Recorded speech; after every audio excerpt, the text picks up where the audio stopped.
Alright, my suggestion, if you're ever going to change out a radiator, invest in these bad boys right here, these squeeze offs.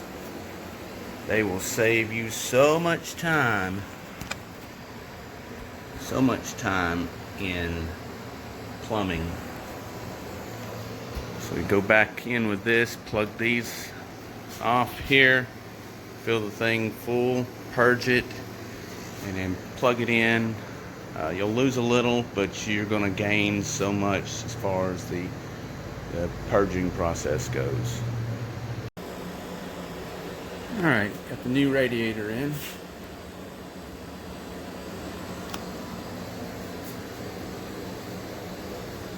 Haven't got everything plumbed in yet, but got the radiator purged full of coolant.